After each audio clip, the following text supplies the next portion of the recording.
Terima kasih Tan Sri Ketua. Salam sejahtera, salam Malaysia Madani. Saya suka makan ketupat semasa Hari Raya Aidilfitri. Maka saya jawablah soalan yang nombor 4. Perkhidmatan udara luar bandar ataupun dikenali sebagai Rural Air Services RAS merupakan perkhidmatan udara yang tidak ekonomik di kawasan pedalaman Sarawak dan Sabah dan merupakan mod pengangkutan utama untuk penduduk di kawasan tersebut. Kerajaan Persekutuan memperuntukkan subsidi tahunan sebanyak RM209 juta bagi menampung kos operasi dan sewa pajakan pesawat untuk perkhidmatan ini.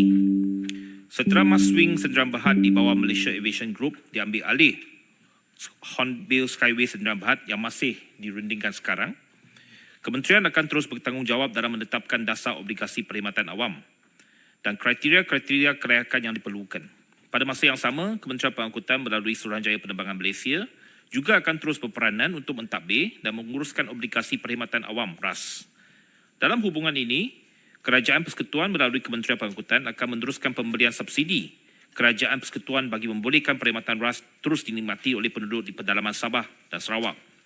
Komitmen ini telah dizahirkan melalui Belanjawan Madani 2024 yang telah diumumkan pada 20 Oktober 2023 oleh Yang Berhormat Perdana Menteri melalui program ke-6 di bawah agenda kedua, Kemajuan Sabah dan Sarawak, di mana kerajaan memutuskan untuk meneruskan subsidi perkhidmatan udara luar bandar sebanyak RM209 juta bagi tahun 2024. Terima kasih.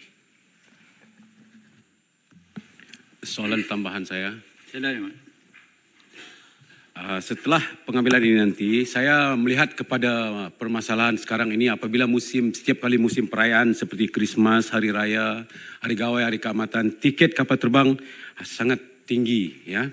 Jadi bolehkah kerajaan melalui MAS membuat pengawalan harga supaya beri saingan yang berpatutan dengan penerbangan yang lain?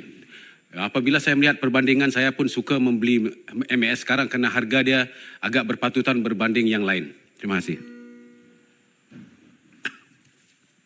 Terima kasih Yang Berhormat. Yang pertamanya, Yang Berhormat, isu kapal terbang di antara Semenanjung dan Sabah Sarawak, ia berlainan daripada dengan RAS. Kalau apa yang ditanya oleh Yang Berhormat dalam soalan asal, berkenaan dengan RAS ini ataupun Rural Air Services ini, subsidi yang diberikan ialah untuk pengoperasian perkhidmatan udara di pedalaman Sabah dan Sarawak. Untuk sektor penerbangan daripada Semenanjung ke Sabah Sarawak, ia tidak tertakluk dalam RAS ini kerana ia tidak menerima subsidi daripada kerajaan untuk pengoperasian komersial di antara Semenanjung dan Sabah Sarawak. Namun begitu, Kementerian Pengangkutan amat memahami apa yang dibangkitkan oleh Yang Berhormat berkenaan dengan tiket harga kapal terbang untuk musim-musim perayaan. Dan sukacita saya nak nyatakan bahawa Kementerian Pengangkutan sudah tentu akan ada beberapa perancangan untuk membantu untuk mengurangkan tiket kapal terbang semasa musim perayaan. Antara inisiatif ini ialah pertama, kita meminta supaya syarikat-syarikat penerbangan menambah penerbangan pada waktu lewat malam, dan itu memang antara program yang akan diadakan oleh salah satu syarikat penerbangan. Yang kedua, juga Kementerian Pengangkutan sedang meneliti mekanisme untuk memberikan sedikit subsidi untuk memastikan bahawa kadar yang ditetapkan itu tidak terlalu tinggi untuk beberapa hari sebelum musim perayaan. Itu antara inisiatif yang kita akan lihat supaya dapat mengurangkan tiket kapal terbang di antara Semenanjung dan Sabah Sarawak semasa musim perayaan. Terima kasih. Terima kasih, Yang Berhormat. Saya ingin menjemput